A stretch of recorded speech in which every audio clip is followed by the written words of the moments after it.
샬롬. 오늘 함께 나눌 하나님 말씀은 마태복음 2장 1절에서 12절까지의 말씀입니다. 말씀을 함께 읽습니다. 헤롯 왕 때에 유대의 베들레헴에서 예수께서 태어나시자 동방에서 박사들이 예루살렘에 찾아와 물었습니다. 유대 사람의 왕으로 나신 분이 어디 계십니까? 우리는 동방에서 예수의 별을 보고 경배드리려고 왔습니다. 헤롯 왕은 이 말을 듣고 심기가 불편했습니다. 예루살렘도 온통 떠들썩했습니다. 헤롯은 백성의 대제사장들과 율법학자들을 모두 불러 그리스도가 어디에서 태어날 것인지 캐물었습니다. 그들이 대답했습니다. 유대의 베들레헴입니다. 예언자가 성경에 이렇게 기록했기 때문입니다. 그러나 너 유다 땅 베들레헴아, 너는 유다의 통치자들 가운데 가장 작지 않구나. 내게서 통치자가 나와 내 백성 이스라엘의 목자가 될 것이다. 그때 헤롯은 몰래 박사들을 불러 별이 나타난 정확한 시각을 알아냈습니다. 헤롯은 박사들을 베들레헴으로 보내며 말했습니다. 가서 샅샅이 뒤져 그 아기를 꼭 찾으라. 그리고 아기를 찾자마자 나에게도 알리라. 나도 가서 아기에게 경배할 것이다. 박사들은 왕의 말을 듣고 다시 길을 떠났습니다. 그런데 동방에서 보았던 그 별이 그들보다 앞서 가서 아기가 있는 곳 위에 멈춰 섰습니다. 박사들은 별을 보고 뛸 듯이 기뻤습니다. 집으로 들어가 보니 아기가 그 어머니 마리아와 함께 있었습니다. 그들은 엎드려 아기에게 경배하고 보물함을 열어 황금과 유향과 몰약을 예물로 드렸습니다. 그리고 그들은 꿈속에서 헤롯에게 돌아가지 말라는 지시를 받고 다른 길을 통해 자기 나라로 돌아갔습니다. 아멘.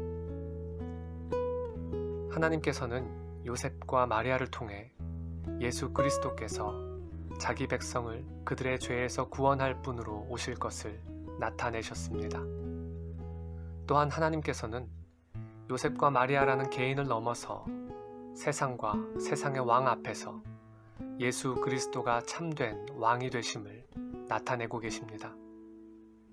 이 일을 위해 하나님께서는 동방의 박사들에게 특별한 별 하나를 보이시고 그들로 하여금 왕으로 오신 예수 그리스도께 경배하도록 인도하셨습니다.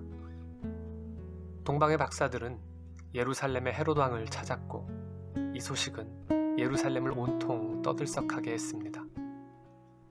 유대 사람의 왕으로 나신 분께서 세상과 세상의 왕 앞에 나타나신 것입니다. 하나님께서 예언자를 통해 말씀하신 대로 성경에 기록된 바대로 아기 예수는 유대의 베들레헴에서 태어나셨습니다. 성경은 왕으로 오신 예수님께서 내 백성 이스라엘의 목자가 되실 것이라 말씀합니다. 그 옛날 이스라엘이 왕이신 하나님의 통치를 거부하고 세상의 왕을 구했던 이래로 이스라엘은 그들을 이끌 참된 왕이 없었으며 목자를 잃은 양떼와 같은 처지였습니다. 이제 하나님께서는 자기 백성 이스라엘을 위해 참 목자를 세워주신 것입니다. 하지만 세상은 여전히 그 왕을 거부합니다. 심기가 불편하고 떠들썩한 기색을 숨길 수가 없습니다.